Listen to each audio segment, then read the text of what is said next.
Hi, I'm here in the Philippines. No, we're in Bali. You're from the Philippines, Yes. my friend Teresa. And I love your story and I love your perspective. First, tell me, so your husband Anthony comes with this bottle he just bought, and what do you think about this new product he's spending money on?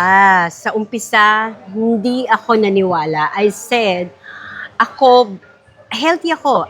Hindi ako, huwag mong bigay sa akin yan kasi healthy ako. Yun ang alam ko sa sarili ko, healthy ako. And then, ang sinabi niya lang sa akin, magtiwala ka lang. So, I believe na kasi asawa ko siya, so naniwala ako. Sabi niya, kunin mo lang yan, i-take mo lang yan every day and we'll see. And then, sabi ko sa kanya, sige, okay lang, I will take it. Yeah? Okay? So you're like, fine, I'll try it. Yes. And then, nung tinry ko na siya, 2 days, just 2 days. In 2 days. I felt something with my eyes. My body, Your body relaxed. na-relax yung body ko. And yung mata ko bumababa na lang na ganun. Na hindi ko na rin naramdaman yan before. Na babagsak na lang yung mata ko ng ganun. So, 9 o'clock ng gabi, kailangan gising pa ako niyan ng mga ganung oras. Hanggang 2 o'clock. But nung tinake ko na yung products, yung mata ko tsaka yung katawan ko parang gusto nang humiga. So, ang ginawa ko, natulog na ako kasi talagang wala na akong magagawa. Kailangan kong humiga kasi yun na yung nararamdaman ko, inaantok na ako. Paggising ko sa umaga, yung pakiramdam ng energized and alam mong nakatulog ka ng complete rest.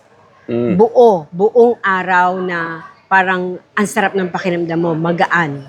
Yun, yung naramdaman ko sa unang pag-inom ko niyan. Yeah. And then, pagkatapos nun, mga 1 linggo, 1 week, 1 linggo, naramdaman ko naman, dahil constipated ako, Yeah. akala ko normal lang yon. Akala ko, okay lang yan kasi nangyayari naman sa lahat yan. So, akala ko ganun. Ngayon, nung nag-start na siya, nagiging regular na siya. Nagiging regular na yung dating constipation. Ngayon, nag-normalize lahat. So, between 12 noon hanggang 1:00 ng hapon, iniintay ko na yan. Kasi nagiging regular na siya na gano'n yung nangyayari. So, yun. And then, pagkatapos noon, 5 linggo, 5 weeks, nakaramdam na naman ako ng hindi maganda. Sabi ko, bakit yung mata ko, blurry, malabo, hindi ako makabasa, hindi ako makatingin ng hindi nagdodoble yung paningin ko. Ngayon, tinawagan ko yung asawa ko, sabi ko sa asawa ko, bakit ganito yung nararamdaman ko, nahihilo ko, parang ang sakit-sakit ng ulo ko. And then, sabi niya, pumunta ka sa optometrist, magpa-check up ka. Ayun, pumunta ako sa optometrist, nagpa-check up ako. Ang unang ginawa nila is tiningnan yung glasses ko. Pero yung glasses ko, bago lang siya. Wala pa siyang 6 na buwan. Siguro mga 3 months pa lang siya.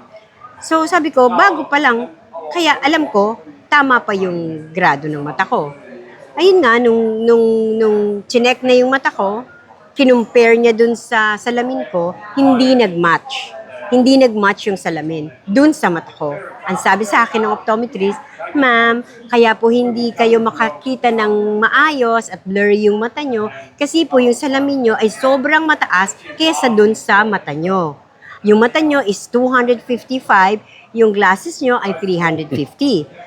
And that's way better. Like Yeah, a lot 30, better. Yeah, 30% better eyesight.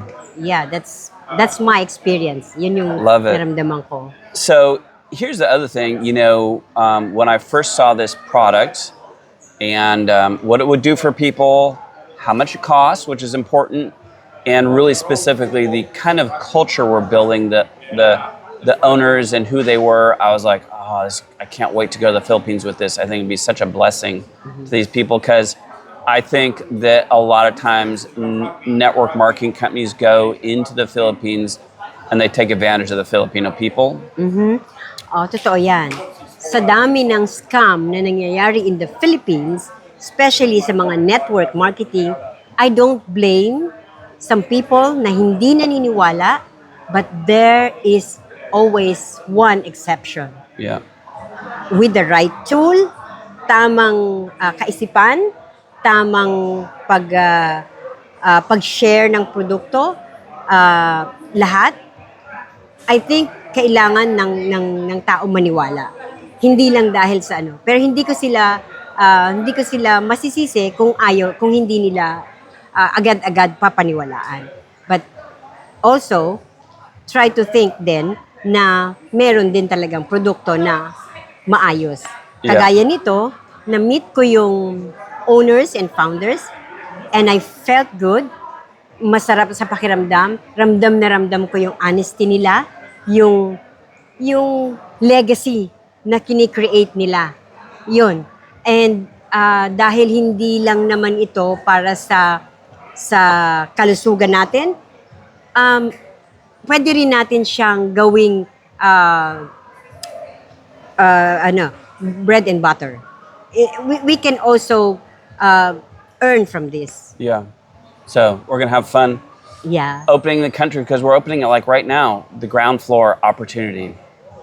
And for people who really can see the vision of this, it can change your life. It can change your family's life. Oh yeah, before I forget. For generations. Yeah, before I forget. Who's that? This is make me feel proud. Kasi yung grandfather nung owner and founder is he went to the Philippines para asikasuhin yung pagpapalago at pagpapaganda ng rice natin, yung quality ng rice natin. Siya pala yon. Nung nagulat ako dun sa program namin, nakita ko doon na ginawa ng grandpa niya yung rice natin, pinabuti niya. So, kaya may connection. May connection ang Pilipinas with them, with the owner. Yeah, so there's a generational Yes. connection to the Philippines to Yes. bring something to the people and to the country to help them. So awesome. Love it. Thank you so much. Thank I look you. forward to coming to the Philippines and helping you with your Oh, business. we And welcome you there. we're going to do some awesome things there. So Okay. thank you so much. Bye!